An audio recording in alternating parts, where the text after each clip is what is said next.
नमस्कार साथियों, स्वागत है आप सभी का कैरियर इंडिया एजुकेशन में। आज हम चर्चा करने वाले हैं यूनिट 2.1 मनोवृत्ति एटीट्यूड। इसके पहले दर्शन की जितनी भी क्लासें हैं, जितनी भी फिलॉसफी हैं, वो अपन ने अच्छे से कर ली हैं दोस्तों। चाहे पश्चिम की फिलॉसफी की बात की जाए या भारतीय दर्शनों की बात की जाए, लगभग मैं अपनी जो पूरी की पूरी जो फिलॉसफी है, लगभग 18 व्यक्तित्व ऐसे हैं जिनके बारे में पढ़ना था अपन ने उनको काफी अच्छे से पढ़ लिया। कुछ व्यक्तित्व ऐसे थे जिनको दो पार्ट में किया गया है। आज हम मध्य प्रदेश लोक सेवा आयोग 2022-23 की मुख्य परीक्षा सामान्य अध्ययन 4 में मुख्यतः मनोवृत्ति को पढ़ेंगे। इसको अभिवृत्ति भी कहा जाता है। ये यूनिट 2 में एक तरीके से देखा जाए तो पहला ही टॉपिक है। एक तरीके से हम इसको आधार कह सकते हैं, क्योंकि जब मनोवृत्ति को हम बहुत अच्छे से समझ लेते हैं, फिर बाद में इसी में परिवर्तन होगा। परिवर्तन की क्या परिभाषाएं होंगी, पहले तो ये जान लेना कि मनोवृत्ति क्या है। ये पहली क्लास है एक तरीके से देखा जाए दर्शन के बाद। दर्शन वाली जो क्लासें थी वो हो गई, अब दर्शन वाला टॉपिक आपका हो चुका है।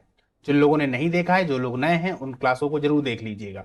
वहां से दर्शन आपको बहुत अच्छे से समझ में आ जाएगा। इसके बाद जो मनोवृत्ति है, इसको पढ़ लेना बहुत ही ज्यादा जरूरी है, क्योंकि इसके बाद के जितने टॉपिक हैं वो सभी इसी पर आधारित हैं। चलिए दोस्तों, चालू करते हैं। हर बार की तरह हम विषय वस्तु को पहले चालू करेंगे, देखेंगे कि इसमें हमें पढ़ना क्या क्या है, ठीक है। फिर उसके बाद हम मनोवृत्ति को चालू करेंगे। जो लोग टेलीग्राम से नहीं जुड़े हैं, टेलीग्राम से जरूर जुड़ जाएं। इसका जो पीडीएफ है वो आपको टेलीग्राम पर ही मिलेगा। विषय वस्तु इसमें क्या क्या आएगा दोस्तों? इसमें आएंगे तत्व, प्रकार्य, मनोवृत्ति का निर्माण, मनोवृत्ति परिवर्तन, प्रबोधक संप्रेषण, ये दूसरा टॉपिक होगा इसी का, यानी यूनिट 2.2। ये क्या है? 2.1, ठीक है। और यूनिट 1 में हमने पूरे के पूरे 18 जो फिलोसफर हैं उनको पढ़ लिया है। फिर आएगा पूर्वाग्रह, फिर आएगा विभेद, भारतीय संदर्भ में रूढ़िवादिता। पर इन सबको समझने के पहले पहले जो आधार है मनोवृत्ति, उसको पढ़ लेना जरूरी है। मनोवृत्ति एटीट्यूड अभी आप लोग समझ रहे होंगे, जो आप लोग आम बोलचाल की भाषा में बोल देते हैं कि वो तो बहुत ज्यादा अपना एटीट्यूड दिखा रहा था या दिखा रही थी, वो आप जो बोलते हैं वो एकदम से ही गलत है। उसके लिए दूसरा शब्द ईगो अक्सर प्रयोग किया जाता है, और वही सही शब्द भी है। एटीट्यूड तो हम उसको बोल देते हैं। अभी आपको समझ में आएगा कि किस तरीके से वो गलत शब्द है। फिर आता है अभिरुचि, क्षमता एवं लोक सेवा हेतु आधारभूत योग्यताएं, सत्यनिष्ठा, निष्पक्षता एवं असमर्थकवादिता, वस्तुनिष्ठता, लोक सेवा के प्रति समर्पण,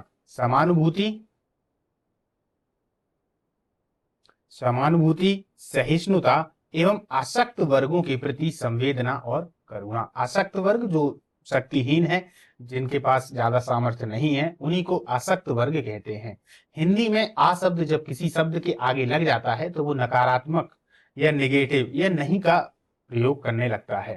तो ये लोग बात तो आप लोग जानते ही होंगे। जब छोटा आ लग जाता है, याद रखिएगा। बड़े आ की अलग परिभाषा है, हालांकि ये हिंदी की क्लास होती तो मैं आपको जरूर बताता। चलिए, सामवेगिक बुद्धि धारणा, प्रशासन शासन में इसकी उपयोगिता एवं अनुप्रयोग। तो दोस्तों, ये जो तीन बातें हैं, या एक तरीके से तीन टॉपिक हैं, हमको इन्हीं को पढ़ना है। किसमें? जब हम यूनिट 2 की बात करते हैं। तो यूनिट 2 में मनोवृत्ति पहला टॉपिक है। मनोवृत्ति के बाद क्रमशः ये जितने भी टॉपिक हैं सभी आएंगे, ठीक है। फिर उसके बाद यूनिट 3 आएगी और यूनिट 4 आएगा। क्लियर? चलिए आगे चलते हैं। अब हम देखते हैं मनोवृत्ति। तो आज हम मनोवृत्ति को पढ़ेंगे, एटीट्यूड। इसकी विषय वस्तु पर हम ध्यान देते हैं। क्लियर है? मनोवृत्ति को ही अभिवृत्ति भी कहा जाता है। क्या? अभिवृत्ति। इसकी विषय वस्तु देख लेते हैं और फिर हम चालू करते हैं कि मनोवृत्ति के अंतर्गत हमको क्या क्या पढ़ना है। मनोवृत्ति की विशेषता और निर्माण, मनोवृत्ति की परिभाषाएं, कम से कम परिभाषाएं तो काफी सारी हैं, पर 4 से 5 ऐसे व्यक्तियों के द्वारा दी गई परिभाषाएं हैं जो सटीक बैठती हैं और परीक्षाओं में अक्सर पूछी जाती है।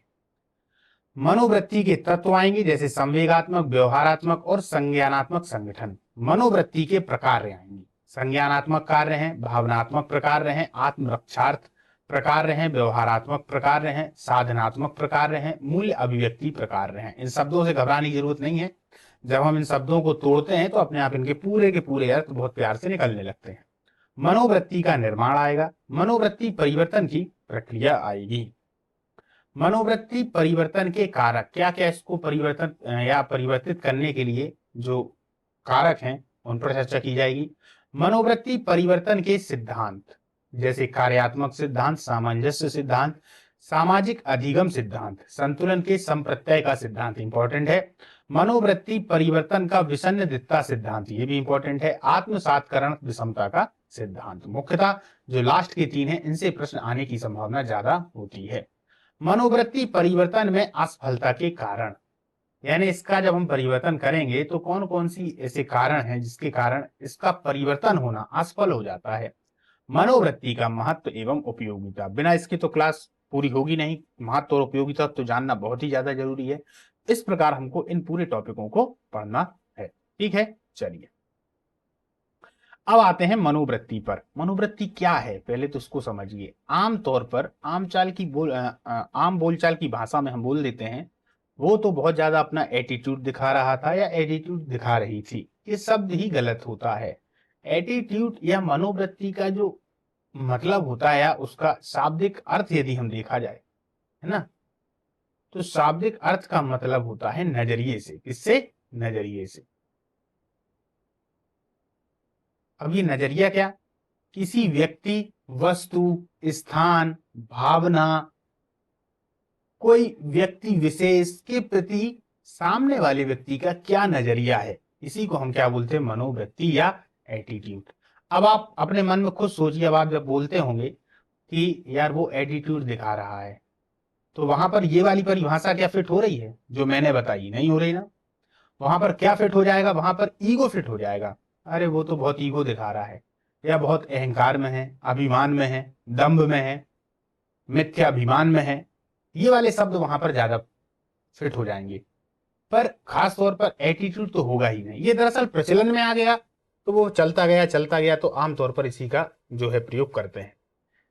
पर एक तरीके से देखा जाए एथिक्स जैसे सब्जेक्ट में इसका जो प्रयोग है वो बहुत ही बृहद रूप से किया जाता है, और एक तरीके से ये आधार भी है, क्योंकि यदि व्यक्ति का नजरिया जब सकारात्मक हो जाता है तो बहुत सारे ऐसे कार्य होते हैं जो उसको करने हैं, चाहे वो समाज की दृष्टि से हो, चाहे प्रशासन की दृष्टि से हो, देश की दृष्टि से हो, यदि सकारात्मक है तो उनके परिणाम भी सकारात्मक ही आते हैं। आमतौर पर इसको पढ़ाने का जो मुख्य उद्देश्य होता है वो मनोवृत्ति को सकारात्मकता की ओर ले जाना होता है, क्योंकि व्यक्ति जब बचपन से लेकर बड़े तक, यानी जब वो बचपन हुआ, फिर वो अपनी किशोर अवस्था में भी आया, है ना, बाल अवस्था से लेकर किशोर अवस्था में, ये जो जीवन का उसने पूरा पड़ाव एक तरीके से देखा जाए तो जो तय किया, उसके बीच में बहुत सारी ऐसी प्रवृत्तियां उसके दिमाग में आ जाती हैं जो स्थायी रूप से घर कर जाती हैं।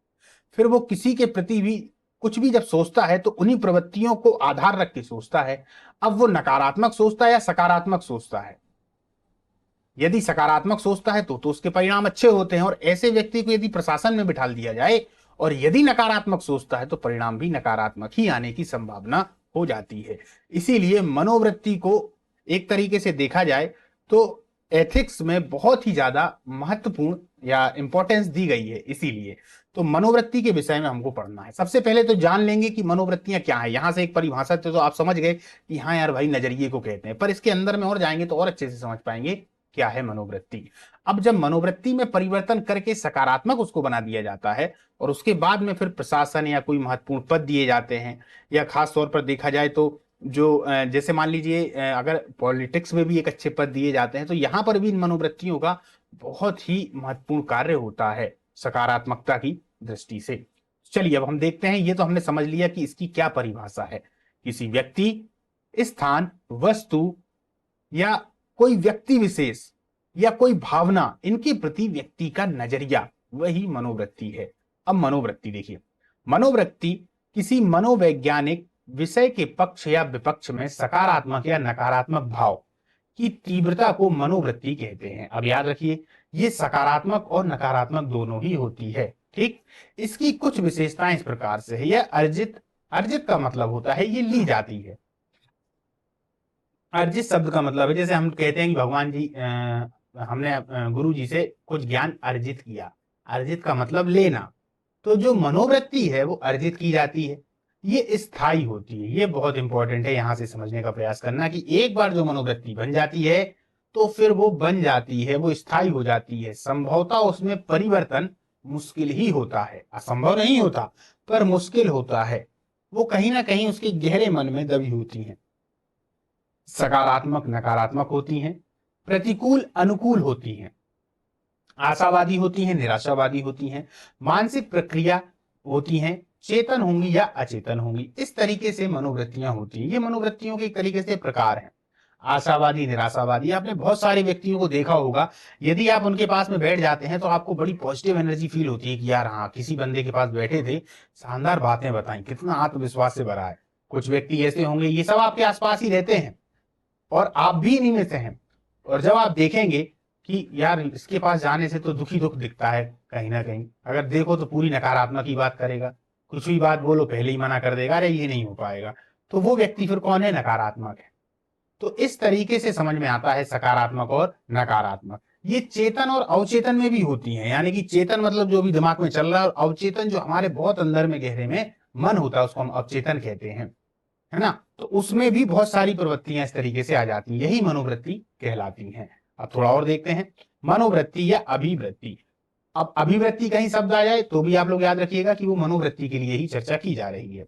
मनोवृत्ति मानसिक तात्पर्यता को कहते हैं, जो किसी वस्तु, व्यक्ति, परिस्थिति, समाज या देश के प्रति निर्देशित होता है। यानी यह किसी भी व्यक्ति का किसी भी वस्तु के प्रति नजरिया, विचार, राय प्रकट करता है, जो मूल रूप से सकारात्मक या नकारात्मक हो सकता है, जो अनुकूल या प्रतिकूल हो सकता है। जैसे कि दो व्यक्ति हैं, विनोद, एक को हम ले लेते हैं भैया विनोद,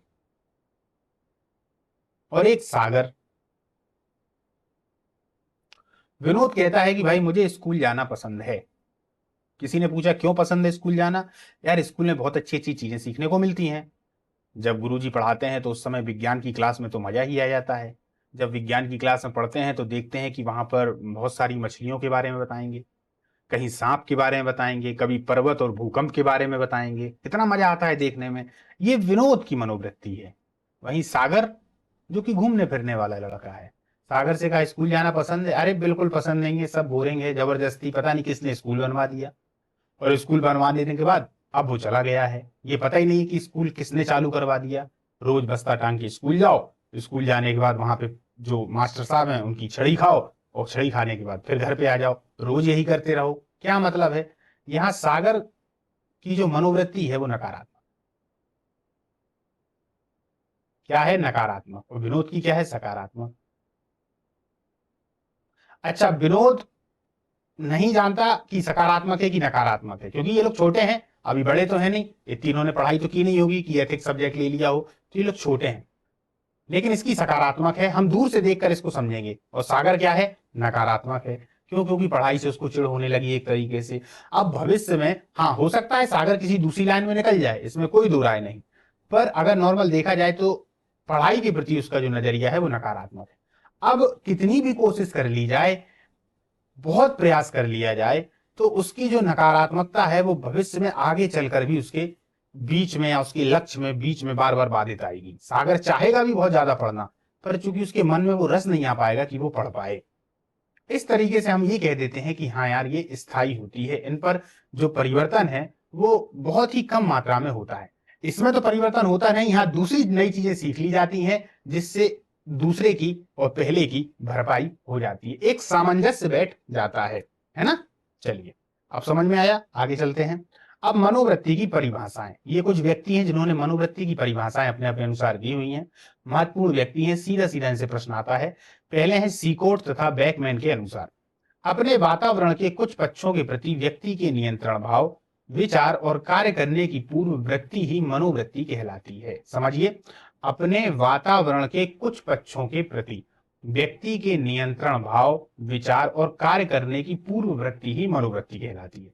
वैसे बहुत परिभाषाएं हैं दोस्तों, पर ये परिभाषाएं ऐसी हैं जो मनोवृत्ति को जिसको हम पढ़ रहे हैं उसके पास में बहुत ज्यादा है, या उनके एक तरीके से देखा जाए तो उनके बराबर पे नजर आती है। जैसे जेम्स ड्रेबर के अनुसार मनोवृत्ति मत, रुचि अथवा उद्देश्य की एक लगभग स्थायी तात्पर्यता या प्रवृत्ति है, जिसमें एक विशेष प्रकार के अनुभव की आशा और एक उचित प्रतिक्रिया की तैयारी निहित होती है। ठीक। मायर्स क्या कह रहे हैं भैया? मायर्स के अनुसार मनोवृत्ति किसी वस्तु या व्यक्ति के प्रति की जाने वाली वह ऋणात्मक या धनात्मक मूल्यांकन पारक प्रक्रिया है जिसकी अभिव्यक्ति व्यक्ति के विश्वास में, भाव या निर्दिष्ट व्यवहार के माध्यम से होती है। इन्होंने व्यवहार को रख दिया, व्यवहार के माध्यम से होती है। अजय जैन के मुताबिक क्या है? अजय जैन के मुताबिक मनोवृत्ति किसी दी हुई वस्तु के संदर्भ में निरंतर अनुकूल या प्रतिकूल भाव से प्रति उत्तर की विज्ञ पूर्व वृत्ति है। ठीक है। इगली और चाइकेन, मनोवृत्ति एक मनोवैज्ञानिक प्रवृत्ति है जो किसी इकाई विशेष की कुछ हद तक पक्ष या विराम से मूल्यांकन द्वारा अभिव्यक्त की जाती है। आपने दोस्तों इन परिभाषाओं को देखा तो इन परिभाषाओं में एक बात को देखा होगा जो एक सभी में कॉमन है कि किसी वस्तु, व्यक्ति या स्थान या भावना के प्रति कोई अनुकूल प्रतिकूल शब्द का प्रयोग कर रहा है, कोई सकारात्मक नकारात्मक का प्रयोग कर रहा है, पर केंद्र में सामने कोई वस्तु, व्यक्ति ये है और इन्हीं के बारे में विचार है। वो विचार किसके अंदर आ रहे हैं? वो विचार उस व्यक्ति के अंदर आ रहे हैं या व्यक्ति के मन के अंदर आ रहे हैं जो व्यक्ति उनको देख रहा है। वो कैसे हैं? सकारात्मक या नकारात्मक। ठीक उसी प्रकार जिस प्रकार अपन ने मनोवृत्ति की सबसे पहले शुरुआत में देखा था कि किसी मनोवैज्ञानिक विषय के पक्ष या विपक्ष में सकारात्मक या नकारात्मक भाव की तीव्रता को मनोवृत्ति कहते हैं। ये भाव की तीव्रता समझ रहे हैं ना? सकारात्मक में और सकारात्मक हो सकती है, नकारात्मक में और नकारात्मक हो सकती है, नकारात्मक में कम नकारात्मक हो सकती है, सकारात्मक में कम सकारात्मक हो सकती है। तो आगे और पीछे बढ़ेगी, तो इसीलिए उसमें उन्होंने तीव्रता शब्द को भी प्रयोग किया है। दोस्तों जब किसी चीज की परिभाषा दी जाती है तो परिभाषा में उन सभी बातों को सम्मिलित कर लिया जाता है जिससे उसकी परिभाषा सटीक सटीक बैठ सके। और खास तौर पर एथिक्स जैसे जो सब्जेक्ट हैं यहाँ पर तो परिभाषाओं का बहुत महत्व है, क्योंकि यदि परिभाषा सटीक बैठ जाती है तो हम उससे अच्छे से समझ पाते हैं कि भैया ये क्या कहना चाह रहे हैं, है ना। चलिए अब हमको ये पूरी परिभाषा समझ में आ गई, आगे चलते हैं। अब यहां से और समझिए, अरे वाह मुझे संतरे का जूस पसंद है। भाई ये भी मनोवृत्ति है। मैंने देखा संतरे का जूस, मैंने कहा अरे वाह मुझे संतरे का जूस पसंद है। मुझे कुटिल लोगों से नफरत होती है। बिल्कुल, यदि तुम स्वयं कुटिल हो तो शायद कुटिल लोग अच्छे ना लगें, पर यदि तुम सरल हो तो तुम्हें अपने आप कुटिल लोगों से नफरत होने लगेगी या तुमको वो बेकार लगने लगेंगे। या आप ज्यादा महात्मा व्यक्ति हैं तो आपको उनसे नफरत नहीं होगी, तो फिर भी आप उनसे कट लेंगे, बना लेंगे। तो ये भी एक मनोवृत्ति है। प्रकृति के पास घूमने में अच्छा लगता है। बहुत सारे ऐसे हैं जिनको प्रकृति के पास घूमने में अच्छा लगता है, ये भी एक मनोवृत्ति है। मैं आध्यात्मिक किताब पढ़ना पसंद करता हूं। यह सारे कथन यह प्रदर्शित करते हैं कि हम अपने माहौल की स्थिति, संदर्भ, विचार, मुद्दे की प्रति समीक्षात्मक ढंग से उत्तर करते हैं। अब देखिए, किसी वस्तु, स्थिति, ये जितने भी आपने उदाहरण देखे ये सभी मनोवृत्ति के ही उदाहरण हैं। किसी वस्तु, स्थिति, संदर्भ, विचार, मुद्दे, घटनाओं के बारे में निर्णय लेते हैं। सब वह अनुकूल या प्रतिकूल, पसंद या नापसंद, अच्छा या बुरा, यही मनोवृत्ति का क्षेत्र है। प्रत्येक वस्तु, घटनाओं, संदर्भों पर विचार करते समय प्रत्येक व्यक्ति का निर्णय अलग अलग भी हो सकता है और नहीं भी। बिल्कुल, मान लीजिए एक घटना यहां पर घटती है, आप ऐसे समझने का प्रयास करें। यहां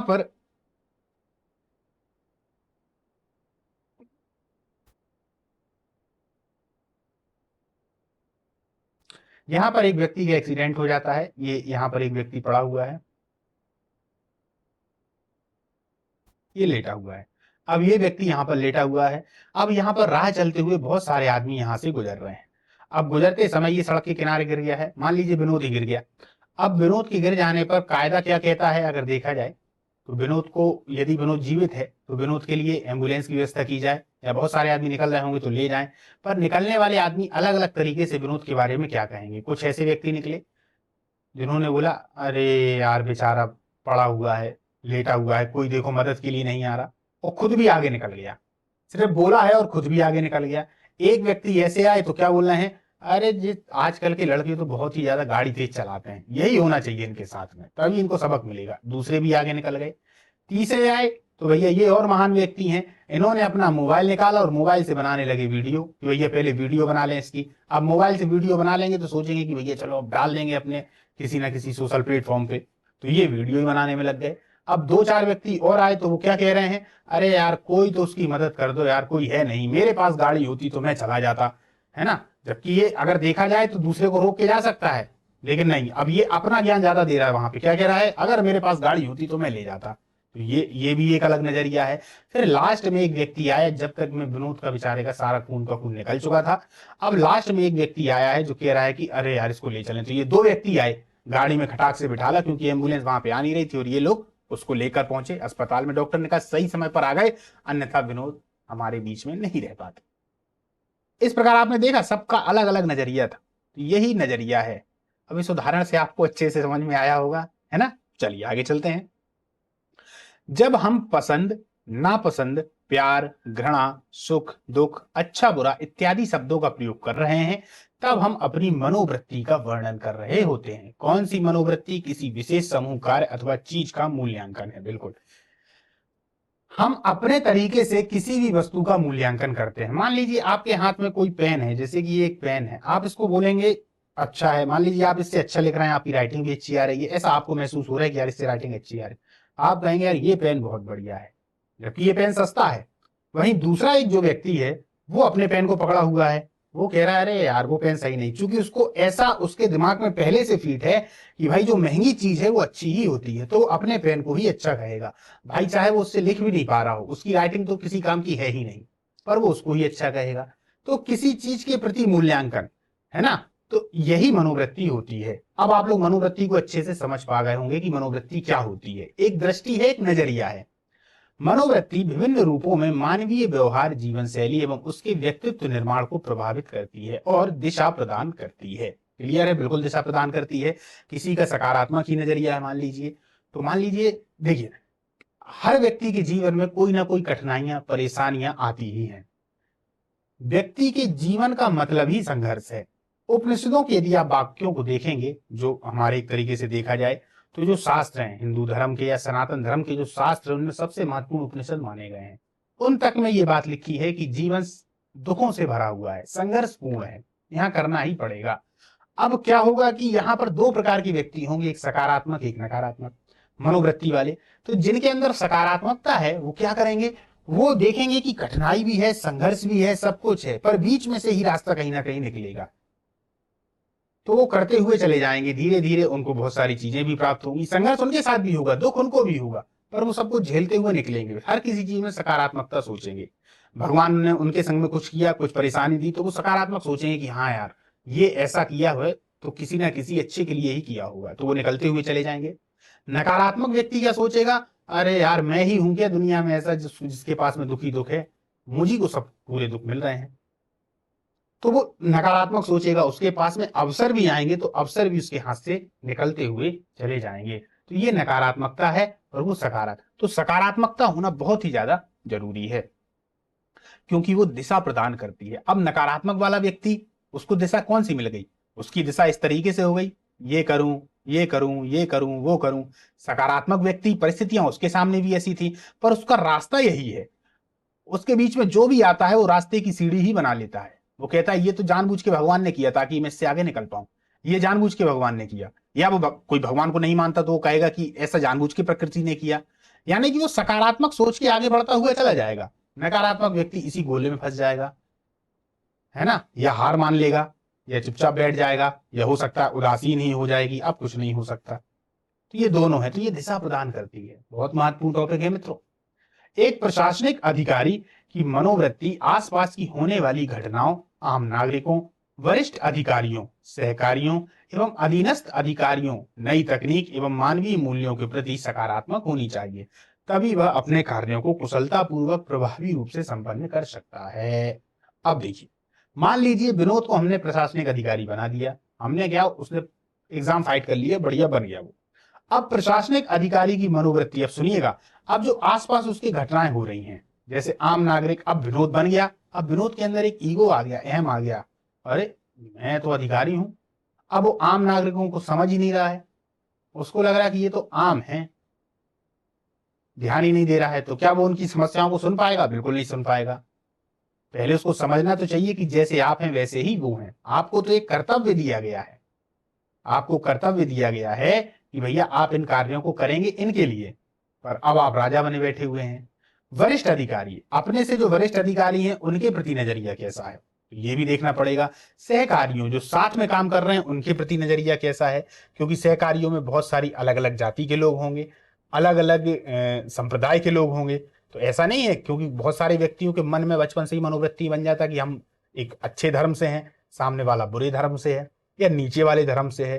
तो ये भी बन जाती है। तो यहाँ भी उनके साथ में सही व्यवहार होना चाहिए। अधीनस्थ अधिकारी जो उसके नीचे हैं उन अधिकारियों के साथ भी होना चाहिए। अब ऐसा नहीं है कि यार आप अधिकारी बन गए तो नीचे वाला जो है उससे अपने काम करवाने लगे घर घर के, है ना, तो ये भी गलत है। एवं नई तकनीक क्या होता है, जब आप हैं जैसे ही आप बनेंगे, अभी भी बहुत सारी नई तकनीकें आ रही हैं और जब आप बन जाएंगे तो बहुत सारी नई तकनीकें और भी इजाद होती चली जाएंगी। तो चूंकि इन तकनीकों के माध्यम से भी बहुत सारे क्राइम भी होते हैं और इनका उपयोग एक तरीके से देखा जाए तो ऑफिस में भी बहुत अच्छे से होता है, इनको सीख लेना भी आपको जरूरी है। अब आपके मन में यदि पुरानी छवि बनी हुई है, जैसे आप लोगों ने देखा होगा बहुत सारे घरों में भी ऐसा है, आप लोगों ने अपने पिताजी लोगों को देखा होगा, शायद पिताजी लोग अच्छे पदों पर भी रहे हों, है ना, बहुत सारे लोग ऐसे होंगे, वो आज भी मोबाइल का उपयोग उतने अच्छे से नहीं कर पाते जितना एक नई पीढ़ी कर लेती है। हो सकता है आपकी जो माता है वो मोबाइल का प्रयोग ज्यादा अच्छे से कर पाए, हालांकि वो जबकि घर में ही रही, पर चूंकि वो जो व्यक्ति हैं उनके मन की मनोवृत्ति इस तरीके से बन गई कि वो डरते ही रहेंगे, अरे यार कुछ गड़बड़ ना हो जाए या कौन इसमें फंसे, है ना। तो ये नहीं होना चाहिए, उसमें भी सकारात्मक होना चाहिए कि सीखूं तू समझूं तू क्या है ये। तो यही है, तो नई तकनीक एवं मानवीय मूल्यों के प्रति सकारात्मक मानवीय मूल्य क्या है, जो मानवता से संबंधित है ना, एक सेंसिटिविटी अंदर होनी चाहिए, संवेदनशीलता अंदर होनी चाहिए। किसी को देख के यदि किसी को दुख है तो वो दुख आपको भी अपने अंदर होना चाहिए। तो मानवीय मूल्यों के प्रति सकारात्मक होनी चाहिए, तभी वह अपने कार्यों को कुशलता पूर्वक एवं प्रभावी रूप से संपन्न कर सकता है। आया आप लोगों को समझ में इसकी प्रशासन में भी क्या आवश्यकता है। मनोवृत्ति की थोड़ी विशेषताएं जान लेते हैं। मनोवृत्ति के अर्जित होने के कारण ज्ञान पर अच्छे और बुरे वातावरण का बुरा और अच्छा प्रभाव पड़ता है।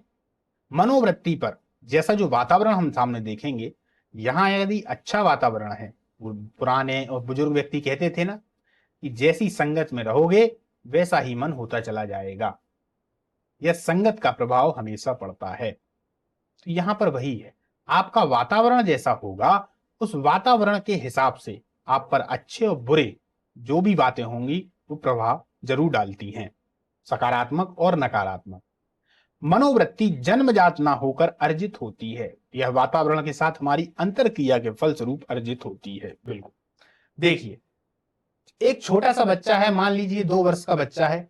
अब 2 वर्ष का बच्चा है, ज्यादा ज्यादा क्या जानता होगा, कुछ नहीं, उसको शायद अपनी जो माँ है उसके आने का एहसास होता हो, इसके अलावा वो ज्यादा चीजों को नहीं जानता, वो सिर्फ देखता है समझता है।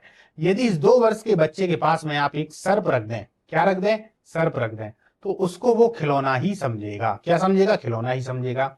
अब यही 2 वर्ष के बच्चे के बाद आपने 10 वर्ष का बच्चा रख दिया और 10 वर्ष के बच्चे को आपने ये बता रखा है पहले से कि सांप बहुत खतरनाक होता है, काट लेगा तो व्यक्ति मर जाता है, इसमें जहर होता है और तमाम तरीके की बातें आपने, तो ये 10 वर्ष का बच्चा उस सांप के साथ में नहीं खेलेगा बल्कि वहां से भाग जाएगा।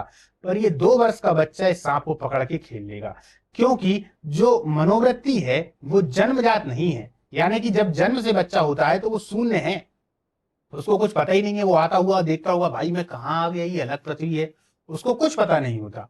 फिर धीरे धीरे ये मनोवृत्ति वातावरण में देख के सब कुछ समझ के धीरे धीरे विकसित होती चली जाती है। तो 2 वर्ष का बच्चा सांप को पकड़ लेगा पर 10 वर्ष का बच्चा सांप को नहीं पकड़ सकता। ठीक, तो यहां से ये क्या सिद्ध होता है, ये सिद्ध होता है कि ये जन्मजात ना होकर अर्जित होती है, बाहर से ली जाती है। मनोवृत्ति पसंद नापसंद स्वीकृति विरोध आदि के रूप में अभिव्यक्त होती है। जब एक व्यक्ति की मनोवृत्ति दूसरे व्यक्ति के प्रति प्रतिकूल होती है तो संभव है प्रतिकूल मनोवृत्ति रखने वाला व्यक्ति उस दूसरे व्यक्ति के साथ खाना पीना उठना बैठना बोलचाल बंद कर दे। कभी कभी ऐसा भी होता है कि प्रतिकूल मनोवृत्ति रखने वाला व्यक्ति उस व्यक्ति के साथ उठना बैठना बोलना बंद कर दे। यहां प्रथम व्यक्ति की प्रतिकूल मनोवृत्ति है जबकि दूसरे व्यक्ति की प्रतिकूल मनोवृत्ति अधिक तीव्र है। अब देखिए, मान लीजिए 2 व्यक्ति हैं, एक है विनोद और एक है सागर। विनोद और सागर, विनोद भैया जो हैं वो एक तरीके से देखा जाए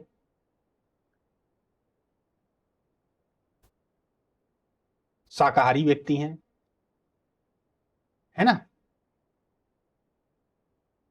अच्छा, सागर जो है वो शाकाहारी और मांसाहारी दोनों हैं, ये दोनों प्रकार का खाना खा लेते हैं। एक तरीके से देखा जाए तो मनुष्य जैसा होता है, जिसको मनुष्य की कैटेगरी में रखा गया है, सर्वहारी।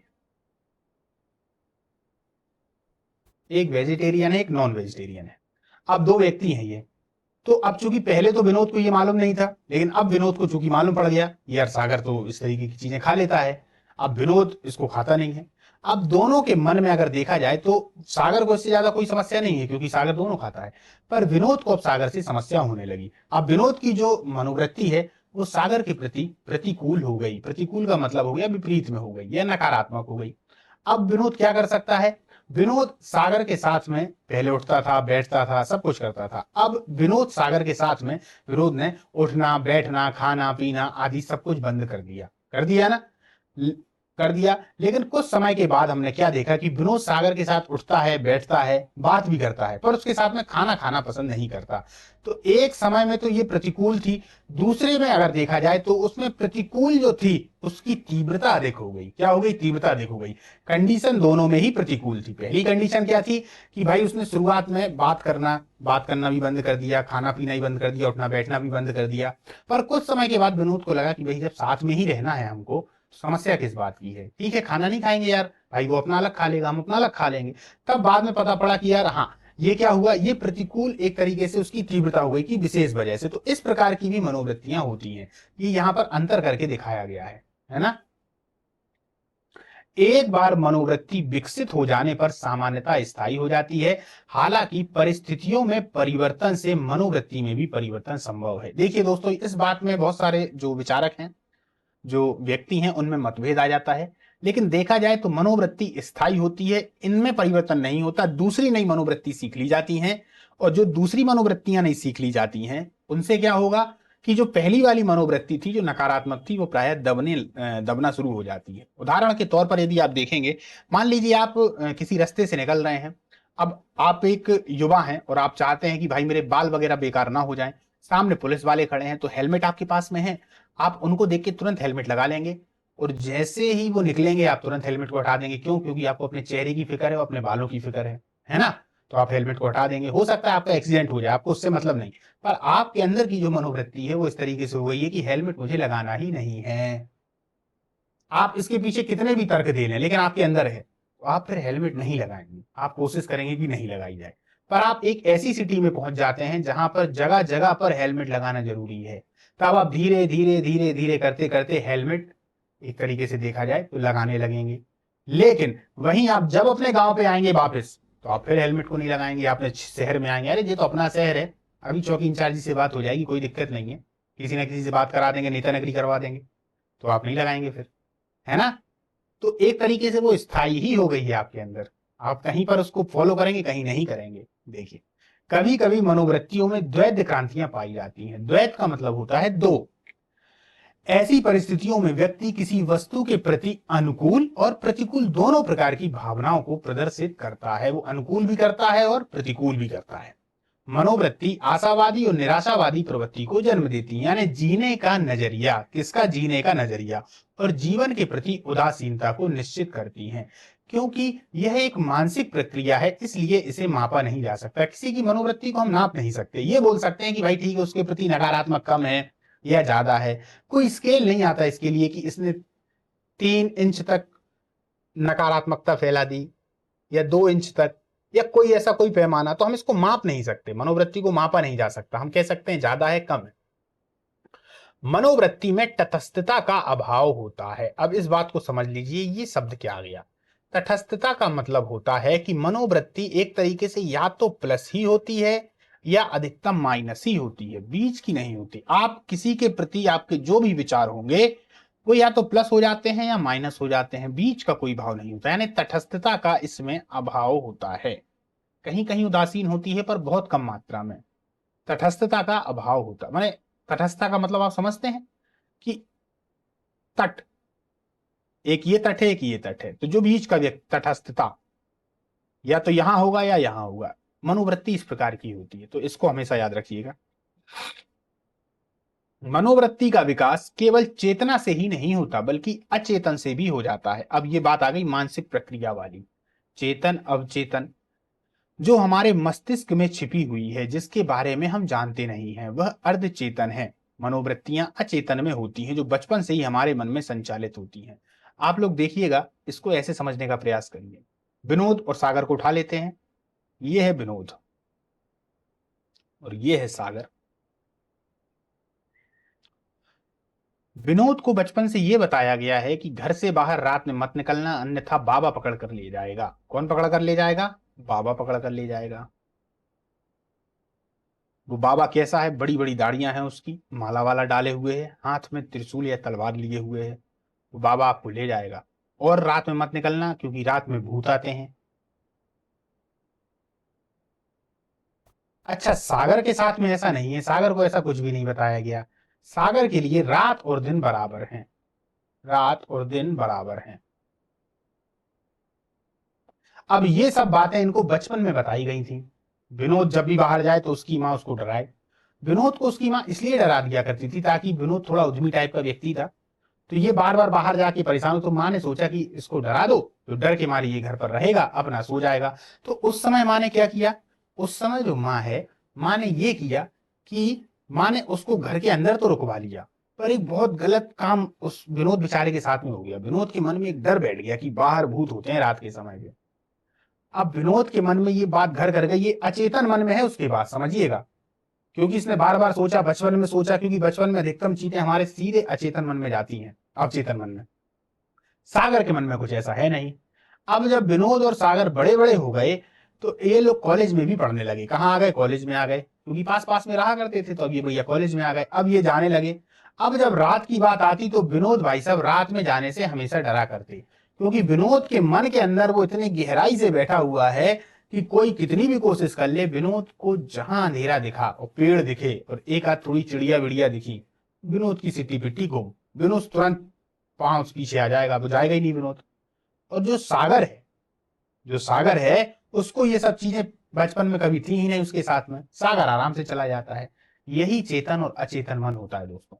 इस अवचेतन मन में हमारी पुरानी आदतें भी होती हैं, बहुत सारी ऐसी आदतें होती हैं, हाथ पांव की आदतें होंगी या वैसी कोई सी आदतें होंगी ऐसी, जिनके चक्कर में कहीं ना कहीं वो हमारे अंदर होती हैं, हम उनको समझ नहीं पाते हैं। जैसे आपने साइकिल चलाना देखा होगा, जब आप साइकिल वगैरह चलाते हैं, तो जब आप साइकिल चलाते हैं तो शुरुआत में साइकिल से गिरते भी हैं, पर कुछ समय के बाद एक ऐसा आ जाता है कि आपको इतनी अच्छी प्रैक्टिस हो जाती है कि आप फोन पे बात करते रहेंगे, है ना, आप कोई गाना भी गाते रहेंगे, फिर भी आपकी जो साइकिल है वो चलती रहेगी, चलती जाएगी, है ना। मोटरसाइकिल पे ले लीजिए, मान लीजिए आप गाड़ी चला रहे हैं, अब गाड़ी चलाते समय जैसे ही आप गाड़ी को अपने आगे बढ़ाएंगे तो आपको ये पता नहीं कि यहाँ ब्रेकर आ रहा है तो मुझे गियर को डाउन करना है, वो अपने आप गियर डाउन हो जाएंगे, अपने आप एक्सीलेटर कम हो जाएगा, है ना, और आपकी जो गाड़ी है वो चलती रहेगी। ये कैसे हो जाता है? ये सब अवचेतन मन में आ गया है, ये भी एक मनोवृत्ति है। तो यहां से आप लोग समझ पाए होंगे कि चेतन और अवचेतन। अब देखिए मनोवृत्ति के तत्व। मनोवृत्तियों को 3 तत्वों में बांटा गया है। मूल रूप से मनोवृत्तियों का निर्माण इन्हीं से होता है। अब थोड़ा मनोवृत्ति को हमने व्यवहारिक देखा, अब थोड़ा टेक्निकल देखने की कोशिश करते हैं। टेक्निकल से समझते हैं कि ये कैसे कैसे इनके निर्माण होंगे। एक होता है संवेगात्मक संगठन, व्यवहारात्मक संगठन, संज्ञानात्मक संगठन। इनकी परिभाषाओं, इनके जो शब्द हैं, इनके शब्द में ही इनकी परिभाषाएं छिपी हुई हैं। संवेगात्मक संगठन, मनोवृत्ति का यह संगठन व्यक्ति के भावनात्मक से जुड़ा हुआ है। किससे? भावनात्मक, यानी भावना से। किसी भी मनोवृत्ति को प्रभावशाली ढंग से प्रदर्शित होने के लिए भावों, संवेदनाओं की आवश्यकता होती है, अर्थात मनोवृत्ति में संवेग, मूल्य और विश्वास सम्मिलित होते हैं। ठीक है, देखिए व्यवहारात्मक संगठन। अब जो भाव थे, क्रिया करने की प्रकृति एवं तात्पर्यता, क्रिया हम जो करेंगे, जो भाव थे अंदर, उन भावों को बाहर भी निकालेंगे।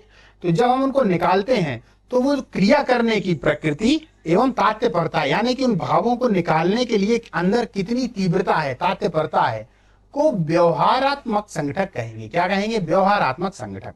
यह घटक व्यक्ति के व्यवहार को निर्देशित करता है, जैसे क्रोधित होना, भेदभाव करना, है ना, क्रोधित होना या भेदभाव करना। फिर आता है संज्ञानात्मक संगठन, सबसे महत्वपूर्ण यही है। अब कैसे है? संज्ञान, संज्ञान कहते नहीं है कोई मामला संज्ञान में आया हो, संज्ञान यानी मन में आया हो। संज्ञान का मतलब मन में उसके प्रति कुछ ना कुछ चल रहा है ना, विचार की प्रक्रिया ऐसी चल रही है, समझिए। संज्ञानात्मक संगठन में किसी वस्तु, स्थिति या व्यक्ति के संबंध में पक्ष या विपक्ष में निर्णय निर्माण में महत्वपूर्ण भूमिका निभाता है। यानी कि मन में क्या चल रहा है और क्या हमें उसमें सही समझना है, यानी कि एक तरीके से जो विवेक हम कह सकते हैं, जो प्लस में सोचेगा, माइनस में सोचेगा, कुछ उसमें लेकर आएगा, है ना, कुछ उसमें जोड़ने की कोशिश करेगा अपने मन के माध्यम से, जो अंदर उसके उथल पुथल चल रही होगी, वही संज्ञानात्मक संगठक के अंतर्गत आएंगे, है ना, भूमिका निभाता है। विचार प्रक्रिया के निर्माण का महत्वपूर्ण आधार भी यही है, जो मनोवृत्ति को कब, कहां, कैसे, किस पर, किस मात्रा में प्रदर्शित की जाए, यह संज्ञान के द्वारा निर्धारित होता है। अब देखिए जैसे विनोद है, अब विनोद से किसी ने कहा, समझने का प्रयास करिएगा, संज्ञानात्मक संगठन एक बार में समझ में आएगा। अब जैसे विनोद है, एक मिनट रुकिएगा।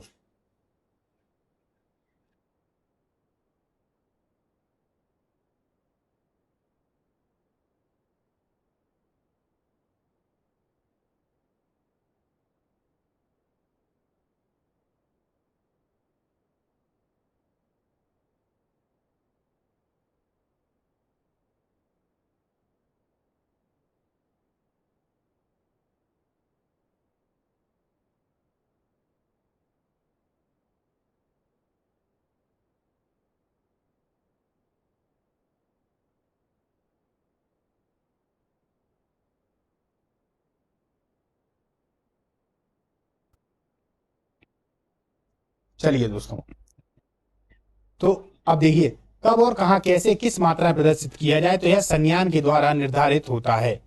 अब देखिए जैसे ये विनोद है ना, अब इसके मन में किसी व्यक्ति के प्रति उथल पुथल चल रही है। अब उथल पुथल चलने में हो सकता है वो व्यक्ति ऐसे हों जो उसके रिश्तेदार हों, है ना, कौन है, रिश्तेदार, और कुछ ऐसे हैं जो इसके दोस्त हैं। तो जो मन की पूरी इसकी फ्रस्ट्रेशन होगी, या यदि इसको गुस्सा निकालना है, तो विनोद अपने दोस्त पे तो निकाल देगा, उसको बुरा भला कह देगा, पर रिश्तेदारों के मामले में वो शांत हो जाएगा, वो सोचेगा ठीक है यार, कोई दिक्कत नहीं, ये बड़े हैं, बोल रहे हैं, पर गुस्सा इसको यहां भी बहुत आ रही है।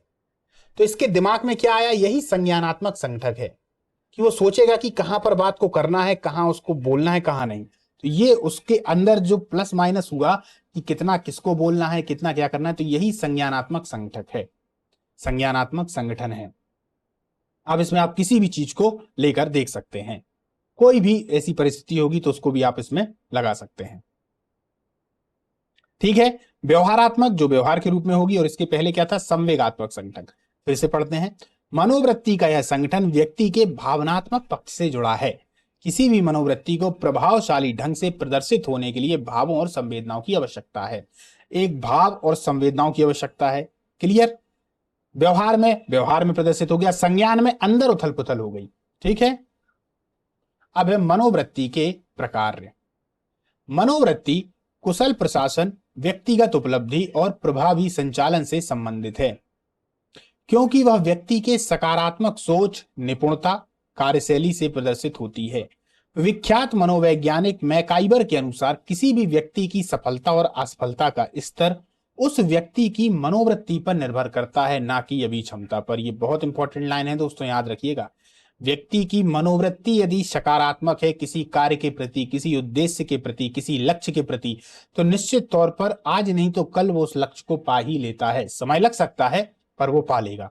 पर यदि उसकी मनोवृत्ति नकारात्मक है और जबरदस्ती उसमें घुसा हुआ है, तो वो फिर उस लक्ष्य को नहीं पा सकता। यहां अभी क्षमता काम नहीं आती। अभी क्षमता का मतलब है कि उसके अंदर की जो एक ताकत है, या उसके अंदर की जो एक योग्यता है, वो उतनी काम नहीं आती जितना मनोवृत्ति काम आती है। या एक तरीके से कह सकते हैं कि मनोवृत्ति ही उसको सफल और असफल बनाती है, उसको सही और गलत बनाती है ना। ये कौन कह रहे हैं, मैकाइबर। संज्ञानात्मक कार्य थोड़ा देख लिए जाए। मनोवृत्ति का गठन और विकास ज्ञान पर आधारित है। व्यक्ति सूचनाओं को विभिन्न माध्यमों के द्वारा ग्रहण करता है, संचयन करता है, वर्गीकृत करता है और उसका उपयोग करता है। मनोवृत्ति को यहां पर सूचनाओं से जोड़ा गया है, जो उसे व्यक्ति के ज्ञान के रूप में परिवर्तित हो जाता है, या परिवर्तित हो जाती हैं। संज्ञानात्मक कार्य।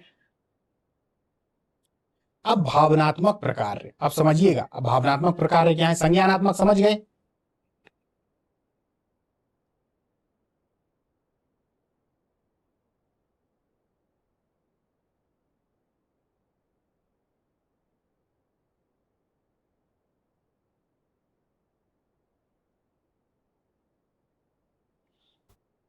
भावनात्मक प्रकार।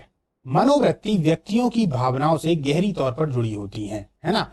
इसलिए मनोवृत्तियों के अनुकूल व्यवहार करने पर हमें संतोष मिलता है कि हम अपनी भावनाओं को व्यक्त कर पा रहे हैं। ठीक। आत्मरक्षार्थ प्रकार बहुत इंपॉर्टेंट है दोस्तों, यहां से प्रश्न अक्सर पूछा जाता है। यह मनोवृत्ति का महत्वपूर्ण कार्य है जिसके द्वारा व्यक्ति अपने अहम यानी ईगो, जिसको आप एटीट्यूड बोलते हैं, वो दरअसल ईगो है ना। तो अहम आत्मसम्मान की रक्षा करता है। इसमें निम्न चीजें आती हैं जैसे प्रक्षेपण, औचित्य निर्माण, विस्थापन, दमन। चारों के बारे में प्रश्न आता है दोस्तों, याद रखिए। प्रक्षेपण क्या है? प्रक्षेपण मनोविज्ञान की वह प्रक्रिया है जिसके द्वारा हम अपनी कमियों को दूसरे के ऊपर मढ़ते हैं। देखिए, जैसे विनोद और सागर दो व्यक्ति हैं। विनोद से कहा गया कि भैया अपना होमवर्क कर ले आओ, सागर से भी कहा गया कि तुम अपना होमवर्क कर लाओ। अब जो सागर है, सागर विनोद की एक कॉपी ले गया। विनोद ने दूसरे दिन टीचर से क्या बोला कि मैं होमवर्क नहीं कर पाया। कि क्यों नहीं कर पाया होमवर्क? इसलिए नहीं कर पाया क्योंकि सागर मेरी कॉपी को ले गया था। अब विनोद ने क्या किया? अपनी गलती सागर के ऊपर मढ़ दी, जबकि विनोद और सागर बगल बगल में रहते हैं। अगर विनोद चाहता तो सागर के पास ले आता, चला जाता और सागर के पास जाकर अपनी कॉपी ले आता और अपना होमवर्क कर लेता, पर उसने सागर के ऊपर मढ़ दिया। तो ये कहलाता है प्रक्षेपण। ठीक है। औचित्य निर्माण, अब इसने फालतू में सागर को पिटवा दिया कि नहीं? बाद में टीचर को मालूम पड़ा कि विनोद और सागर तो बगल बगल में रहते हैं। चलिए, औचित्य निर्माण, अपनी असफलता को से निपटने के लिए कोई सामाजिक कारण ढूंढ लेना। अब क्या हुआ भैया? जैसे विनोद है, विनोद थोड़े बड़े हो गए, इन्होंने बढ़िया शादी कर ली। अब इन्होंने जब शादी कर ली तो शादी कर लेने के बाद कुछ समय के पश्चात इनका तलाक हो गया। अब तलाक हो गया चूंकि विनोद किसी विशेष धर्म से थे और जिससे शादी की है वो भी विशेष धर्म से थी। तो विनोद ने बाद में क्या कहा, बाद में, कि अरे यार हमारी शादी इस वजह से टूट गई क्योंकि यार वो अलग धर्म की थी और हमने शादी को तोड़ दिया। तो अब ये यहाँ कहीं ना कहीं छुपा रहा, बल्कि आपसी कलह के बीच में अगर देखा जाए तो इनकी शादी जो है वो टूट गई, क्योंकि शादी एक बार कर ही चुके थे, कोई दिक्कत ही नहीं थी। तो ये है औचित्य निर्माण। तो आप लोग प्रक्षेपण, औचित्य निर्माण को समझ पाए। अब हम देखते हैं विस्थापन, अपने भावों संवेगों का उचित ढंग से विस्थापन करना। यदि ऐसा नहीं करता है तो व्यक्ति के सामाजिक संबंध भी खराब होते हैं और वह असफल हो जाता है। कभी कभार कुछ परिस्थितियां दोस्तों ऐसी आ जाती हैं कि जहां ना चाहते हुए भी हमको बोलना पड़ता है। आप लोगों ने देखा होगा कभी कभार परिवार में या कहीं पर कुछ ऐसी स्थिति आ जाती है कि कोई व्यक्ति है हमारे सामने, है ना, अब हमें उससे लगाव है, सब कुछ है, पर चूंकि परिस्थितियां ऐसी आ गई हैं कि इसके विपरीत में बोलना है, और यदि नहीं बोलेंगे तो हमारे जो सामाजिक संबंध है या समाज में जो प्रतिष्ठा है वो थोड़ी धूमिल भी होती नजर आएगी, इसलिए हमको बोलना पड़ेगा। तो ऐसी स्थिति को हम कहते हैं विस्थापन, कि बोलना भी तो नहीं चाह रहे लेकिन बोलना पड़ेगा। अब है दमन, बुरी आदतों घटनाओं को दबाकर आत्मरक्षा करना, यानी कि जो बुरी आदतें हैं या जो कुछ घटनाएं हैं उनको दबाकर आत्मरक्षा करना, ये होता है दमन। ये तो आप लोग समझ ही जाएंगे, उदाहरण की कोई जरूरत नहीं। अब देखिए, अब होता है व्यवहारात्मक प्रकार। मनोवृत्ति का प्रमुख उद्देश्य व्यवहार की अभिव्यक्ति है। व्यवहार की अभिव्यक्ति जो हम प्रदर्शित करेंगे। मनोवृत्ति विभिन्न माध्यम से प्रकट होती है जिसमें अधिकांश भाग शरीर के भाव, संकेत, चिन्ह का है। बिल्कुल, जब भी आप अपनी मनोवृत्ति को प्रकट करेंगे, अभिवृत्ति को प्रकट करेंगे तो शरीर या मन के भाव से तो प्रकट करेंगे। ऐसा थोड़ी ना है कि चुपचाप स्टैच्यू हो गए। अब यहां से क्या समझ में आएगा? कुछ नहीं। तो भाई कुछ तो बोलोगे किसी के सामने, तो वही है साधनात्मक प्रकार। यह मनोवृत्ति प्रशंसा, दंड, पुरस्कार, प्रोत्साहन पर आधारित है। बाल्यावस्था से ही मनोवृत्ति का विकास पुनर्बलन द्वारा होता है। बालक वह क्रिया बार बार करता है जिसके लिए उसे पूरा किया जाता है, इसलिए उसकी मनोवृत्ति उस व्यक्ति या वस्तु के प्रति सकारात्मक हो जाती है।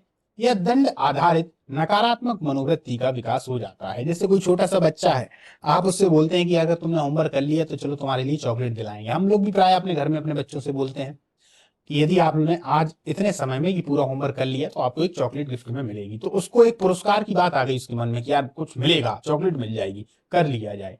अब यही अगर उसको बोल दिया जाए कि अगर नहीं किया तो तेरे को 2 डंडे मिलेंगे, तो उसके मन में नकारात्मक बात भी आ गई। तो पुरस्कार और दंड ये दोनों ही मनोवृत्ति को सकारात्मक और नकारात्मक बनाते हैं। मूल्य अभिव्यक्ति प्रकार। मनोवृत्ति व्यक्ति को उसके द्वारा स्वीकार्य प्रधान मूल्यों एवं आत्म संप्रत्ययों को अभिव्यक्त करने में मदद करती है। यह मनोवृत्ति यह दर्शाती है कि हम कौन हैं और हम किस चीज को प्राप्त करना चाहते हैं। एक व्यक्ति अपने गुणों और व्यवहारों के संबंध में जो मत रखता है वही उसका आत्म प्रत्यय है। यह आत्म प्रत्यय व्यक्ति के व्यवहारों की योग्यताओं और गुणों के संबंध में उसकी मनोवृत्ति, निर्णय एवं मूल्यों का योग है। ठीक, अब मनोवृत्ति का निर्माण, फॉर्मेशन ऑफ एटीट्यूड। अब देखते हैं किस प्रकार से उसका निर्माण होता है। ठीक, प्रायः मनोवृत्तियां व्यक्तिगत अनुभव एवं समाज के साथ अंतःक्रिया के द्वारा सीखी जाती हैं। कोई भी व्यक्ति है वो अनुभव लेगा, कहां से? समाज से लेगा, वातावरण से लेगा, रिश्तेदारों से लेगा, अपने माता पिता से लेगा, अपने मित्रों से लेगा, सबसे लेगा। वो जो लेगा फिर उनसे उसके मन में एक क्रिया चलेगी जिसको इन्होंने यहां अंतःक्रिया कहा है। उसके बाद कुछ निर्णय होगा, उसी के द्वारा मनोवृत्तियां सीखी जाती हैं। मान लीजिए कोई सामने वाले व्यक्ति में कुछ विशेष तरह की बात है, आप उसके साथ में रह रहे हैं, आपको वो बात अच्छी लगी, आप उसको एज इट इज ग्रहण भी कर सकते हैं, अपने में उतार सकते हैं, या उसमें थोड़ा बहुत परिवर्तन भी कर सकते हैं, क्योंकि आपकी भी तो अपनी कुछ मनोवृत्ति उसके प्रति होगी, तो आप उसमें परिवर्तन भी कर सकते हैं। हो सकता है आपको अच्छी नहीं लगती हो तो आप हटा भी सकते हैं। अब ऐसा सिर्फ दोस्त के साथ नहीं, सभी के साथ हो सकता है। इस तरीके से मनोवृत्ति का निर्माण होगा।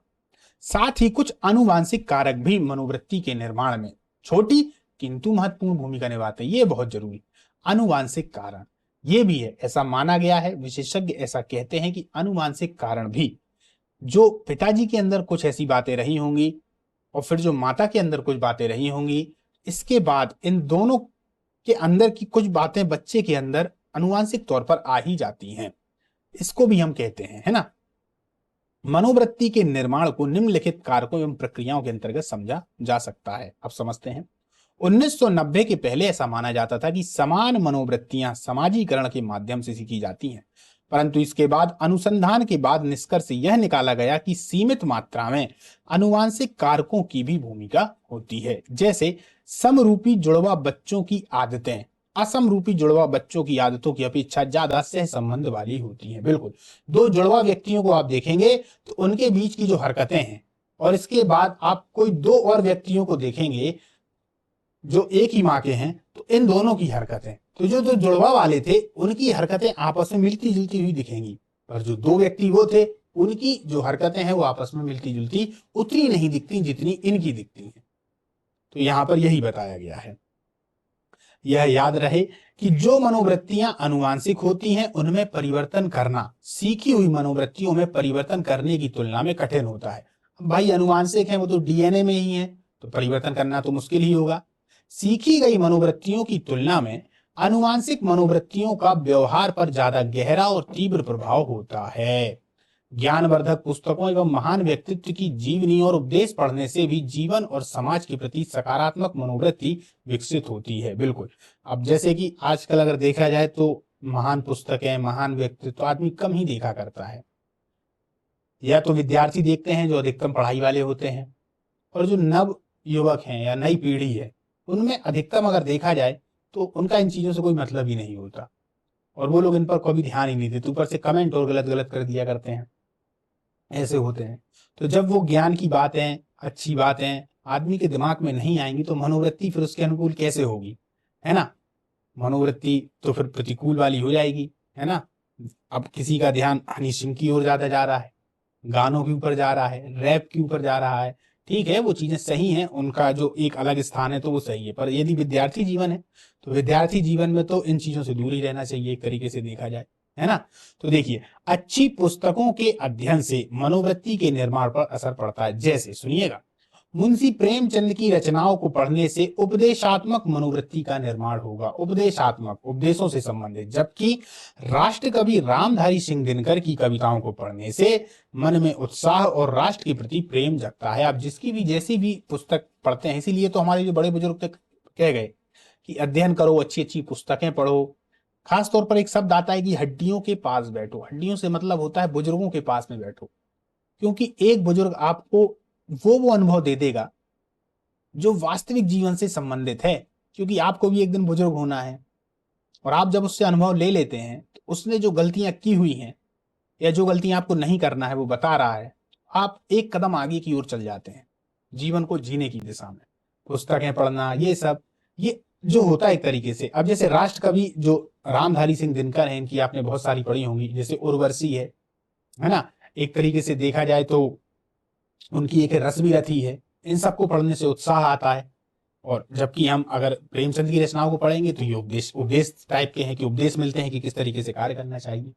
ठीक।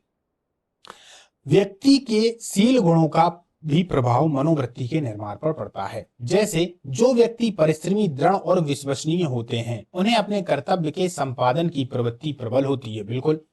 खुले मन से युक्त व्यक्ति रूढ़िवादी परंपराओं का विरोध करने लगता है।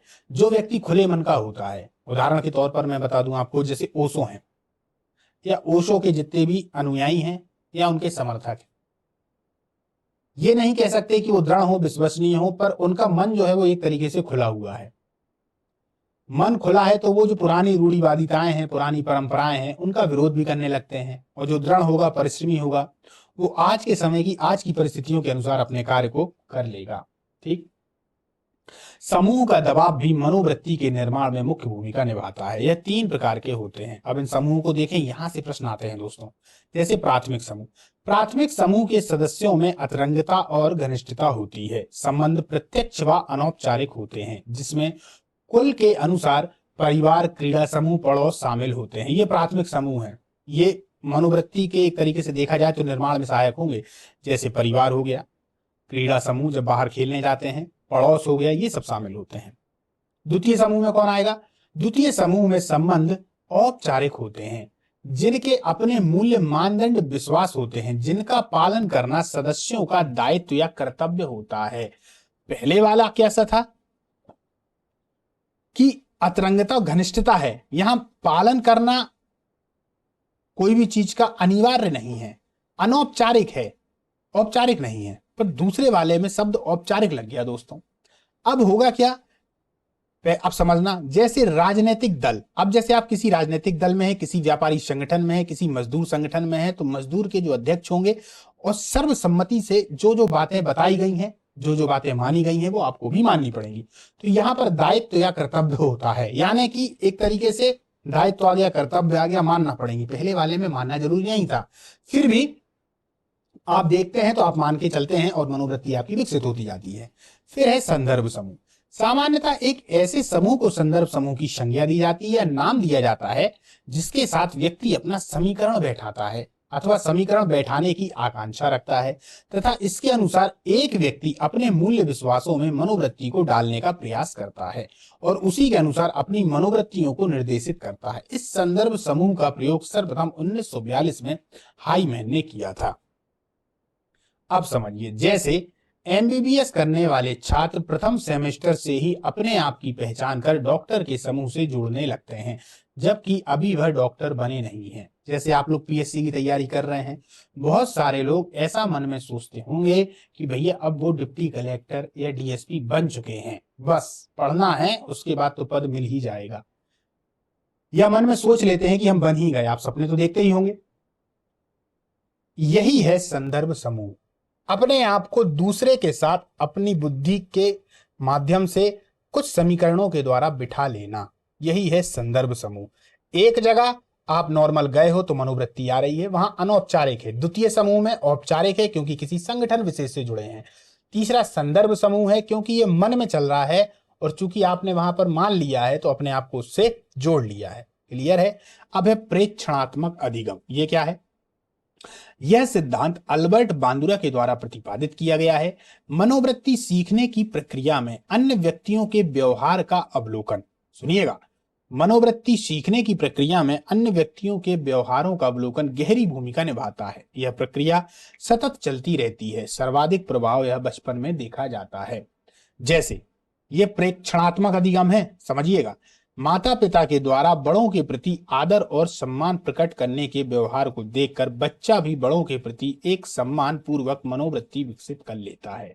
यदि आपके घर में बड़े बुजुर्ग आते जाते रहते हो, आपके छोटे बच्चे हों, तो याद रखिएगा आपको प्रेक्षणात्मक अधिगम की आवश्यकता है। उस समय आप अपने बड़े और बुजुर्गों के प्रति अच्छा व्यवहार करें। यदि आप अच्छा व्यवहार करेंगे तो बच्चा आपको देखेगा और बच्चा भी उसको सीखेगा। कुछ समय के बाद आप देखेंगे कि बच्चा भी वो सब करने लगा। बड़े अनुभवी व्यक्ति के व्यवहार, रहन सहन, खान पान इत्यादि को देखते हुए व्यक्ति अपने जीवन में विशेष मनोवृत्ति विकसित करता रहता है। याद रखिए, ठीक। तो ये था प्रेक्षणात्मक अधिगम, देखकर सीखना।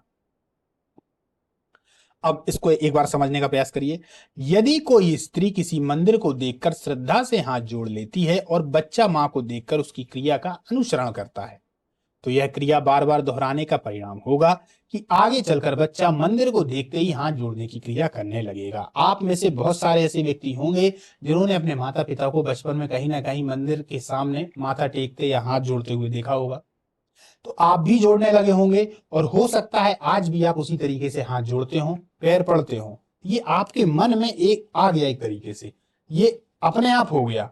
और यदि कोई मंदिर गलती से निकल गया और आपने पांव नहीं पड़े, तो हो सकता है आपको मन के अंदर थोड़ी ऐसी ग्लानि सी भी हो, अरे यार मंदिर था, निकल गया यार, आज पांव नहीं पड़ के आया भगवान के। होते हैं बहुत सारे ऐसे व्यक्ति, तो ये भाव आ जाता है ना। और ये कैसे आ जाती है? देख देख के, ठीक। मनोवृत्ति परिवर्तन, फैक्टर ऑफ एटीट्यूड चेंज। अब इसमें परिवर्तन को देखते हैं।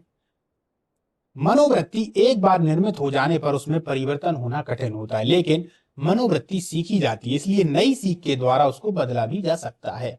मान लीजिए एक आपके अंदर ऐसी प्रवृत्ति है जो नकारात्मक है, अब आपने दूसरी एक प्रवृत्ति सीखना चालू करा जो अच्छी प्लस हो गई, तो ये जो नकारात्मक वाली है ये इस प्लस के कारण दब जाएगी। क्या हो जाएगी? दब जाएगी, खत्म नहीं होती दोस्तों, याद रखिएगा।